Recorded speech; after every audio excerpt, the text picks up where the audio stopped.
Hi, my name is Patrick Dollinger. I teach at the IT campus, and I teach all the technical courses in the Business Intelligence Analytics stream.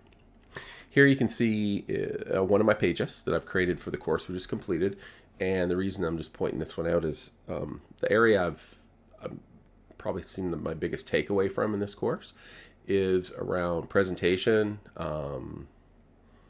also navigation, and starting to use more and more of the web components, the pages down below.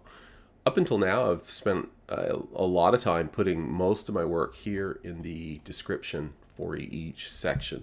So I'll create a new module and then I use the description quite heavily. And I often didn't do much with the HTML piece here except use very basic HTML pages. So I could put the code in nice block, sans serif format and structure. So any of my students that have some language difficulties could put it through a translator, the HTML translators.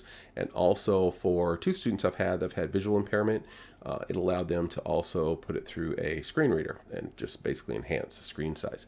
So they work great for that, but I decided I want to use it more and more using the template that the D2L template that was sent out. I went online and looked at their base template and their copyright rules, and basically we can modify this as we see fit. So the areas that I wanted to modify, and I won't go into the details around the pieces I did, but basically I just hacked away at some of their files. I wanted to capture, so this is using their template, by the way, this particular one. I wanted to capture this white space that we lose. So this white space here is due to the Bootstrap product that they're using right now for formatting. So I wanted to recapture that, and I want to use all of this space.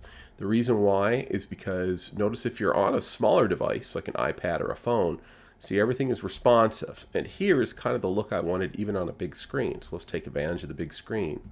So if you're on a phone, you'd go, wow, that's pretty well formatted, it didn't waste any space, but in reality it loses quite a bit here. You lose 25% actually based on the way they have it spaced. Also because there's so much white space in the LMS anyway. So the Brightspace Learning Management System has all this white space, and the white space to the left, I thought I don't want to lose any more. So I decided to change that. I wanted it to automatically block all text. I also updated that Bootstrap product that I talked about to see if I could get some of the newer features that are available around responsive text. That was pretty fun. That worked okay. Also, the last bit I wanted was this, where I wanted the logo to come in and not be gigantic. So when you replace it when you're working, it's huge. You've got to resize it manually. It was just a pain. So I thought I just want that to come in automatically, and I want everything to look like this, but I want to capture space. So what I did is I hacked away at the files, and I'll include the zip file if you want to look at the modified files themselves, and if this works for you. And what this does is allow me to do the kind of things I was doing, but plus keep a little bit of nice formatting as well.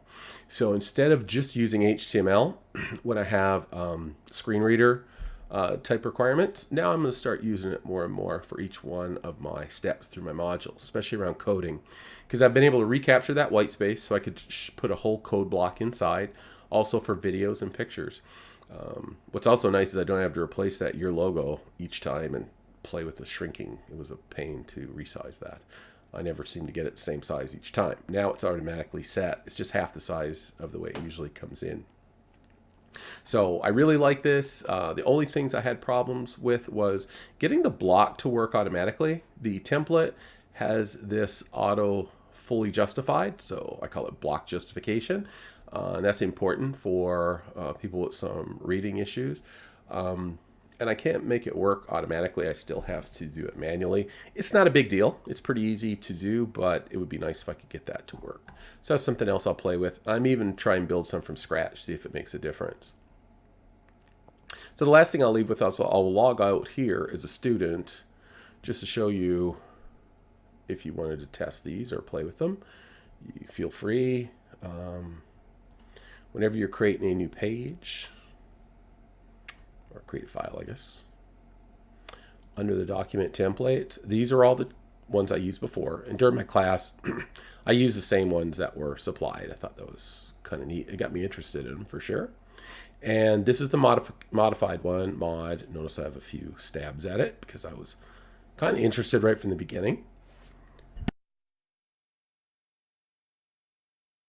As I scroll down, a good example is this video lecture. I like this one. I do a lot of stuff on YouTube and push it up. And again, what I found was tons of white space on this one is lost just because of the way it was structured. And then there's that your logo. When you replace it, it gets gigantic. So I decided I wanted to just edit this, those simple, small, subtle edits, and to give you an idea how that looks. I'll just do a compare. And here you can see you get a lot more width. So you recapture all that space at 100%, even on a larger screen, which we have in our classrooms and our labs, which is great. And then the small fix with the NSCC. Also, this is upgraded, like I said, to the latest Bootstrap. So if there's any new type of functionality I want to go in and try, I can just edit that HTML page. So that's my biggest takeaway, or the one I'm having the most fun with, and I'll continue doing that as we continue and wrap up the course.